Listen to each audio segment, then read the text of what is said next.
கர்த்தருடைய பரிசுத்த நாமத்துக்கு மகிமை உண்டாவதாக. இன்றைய நம்பிக்கையின் விதைகளோடு உங்களை சந்திப்பதில் மகிழ்ச்சி அடைகிறோம். யோவான் 15ஆம் அதிகாரம் 13வது வசனம். ஒருவன் தன் சிநேகிதருக்காக தன் ஜீவனை கொடுக்கிற அன்பிலும் அதிகமான அன்பு ஒருவரிடத்திலும் இல்லை என்று கர்த்தருடைய வார்த்தை நமக்கு சொல்லுகிறது. பிரியமானவர்களே, இன்றைய வசனம் நமக்கு ஆண்டவராகிய இயேசு செய்த அந்த மாபெரும் ரட்சிப்பை குறித்த அவர் தாமே முன் வந்து பாவிகளாகிய நமக்காக தம்முடைய ஜீவனையே கொடுத்தார் என்று வேதம் நமக்கு சொல்லுகிறது. பிரியமானவர்களே, வரலாற்றுல வேதத்துல எடுத்து பார்த்தீங்கன்னா எந்த ஒரு தீர்க்கதரிசியும் எந்த ஒரு தேவ மனுஷனும் தம்முடைய ஜனங்களுக்காக ஜீவனை கொடுத்தான் என்பதை நாங்கள் வாசிக்கவில்லை. சிலுவையிலே முதலாவது அறையப்பட்டது இயேசுவா இல்லாவிட்டாலும் நமக்காக அறையப்பட்டது இயேசு. அவர் தாமே சுயமாய் முன் வந்து நமக்காக தம்முடைய ஜீவனை கொடுத்தார் என்பதுதான் சத்தியம். பாவிகளாகிய நமக்காக ஜீவனை கொடுத்து பாவிகளாகிய நம்மை அவருக்கு சொந்தமாக அவர் ஏற்றுக்கொண்டார். யோவான் 10:10 சொல்லுகிறது, ஜீவனை கொடுக்கவும் அது பரிபூரணப்படவும் வந்தேன் என்று ஆண்டவர் சொல்லுகிறார். பிரியமானவர்களே, இப்படிப்பட்ட அன்பை யாராலே விவரிக்க முடியும்? பிரியமானவர்களே, நீங்கள் சார்லட் மூன் என்ற தேவ மனுஷியை, ஒரு மிஷனரியை குறித்து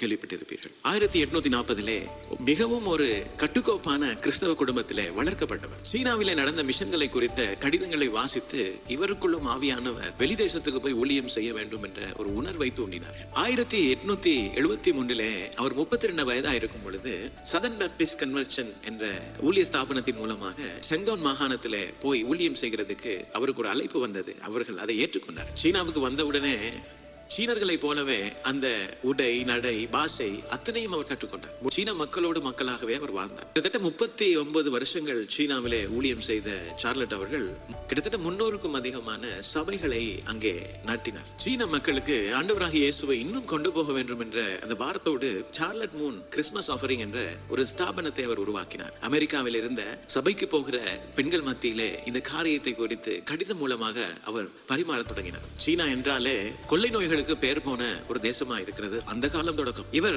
மருத்துவ துறையிலே ஒன்றையுமே கற்காவிட்டாலும் அங்கே ஒரு சாதாரண நர்ஸாக அங்கே உள்ள ஜனங்களுக்காக பணிவிடை செய்தார். அவர்களுக்கு சுகாதாரத்தை பற்றி, சுத்தமாக வாழ்வதை பற்றி அநேக காரியங்களே அவர்களுக்காக அவர் உதவி செய்தார். அங்கே வாழும் நாட்களில் டைபாய்டு, காலரா மற்றும் டியூபர்குலோசிஸ் போன்ற கடுமையான மிகவும் மோசமான வியாதிகளுக்கு அவர் முகம் கொடுத்தார். ஆனாலும் ஒரு நாளும் பின்வாங்கவில்லை. சீனாவிலே தெற்கு பகுதியிலே ஊழியம் செய்தனாலே அதிகமான தனிமையை அவர் எதிர்நோக்க வேண்டியிருந்தது. ஆனாலும் அந்த தனிமையின் மத்தியிலே ஜெபத்திலும் கர்த்தருடைய வார்த்தையிலும் தன்னை தேற்றிக் கொண்டார். பிரியமானவர்களே, ஆச்சரியம் என்னவென்றால் இவர்கள் ஏற்படுத்தின அந்த சார்லட் கிறிஸ்துமஸ் ஆஃபரிங் அந்த ஸ்தாபனத்திலே கிட்டத்தட்ட $1 பில்லியன் அமெரிக்க மேலாக அவர்கள் சேகரித்து உலகளாவிய எல்லா மிஷனரிகளையும் தாங்கினார்கள். Price Lord. அங்கே சீனாவிலே அநேக போதகர்களை அங்கே இடத்துல உருவாக்கினார். அதுபோல அங்கே அநேக ஊழியக்காரர்களையும் ஏற்படுத்தினார். அதுபோல சபைகளை உருவாக்கி தாங்களே அந்த சபைகளை நடத்தக்கூடிய அளவுக்கு அவர்களை வளர்த்து விட்டார். இவருடைய இந்த தைரியமான அந்த ஊழியத்தின் அந்த பிரதிபலிப்பு ஊழியத்திலே ஆண் பெண் வித்தியாசத்தை இல்லாமல் பண்ணிட்டு, இவர் கடைசியாக சொன்ன வார்த்தை தான், முழு சீனாவுமே ஆண்டவர் இல்லாமல் மறிக்கிறது. நான் என்னால் முடிந்தவரை கடைசி பிரஜை வரை தேவனுடைய வார்த்தையை நான் பிரசங்கிப்பேன், கர்த்தருடைய சுவிசேஷத்தை நான் கொண்டு போவேன். இதுதான் அவருடைய.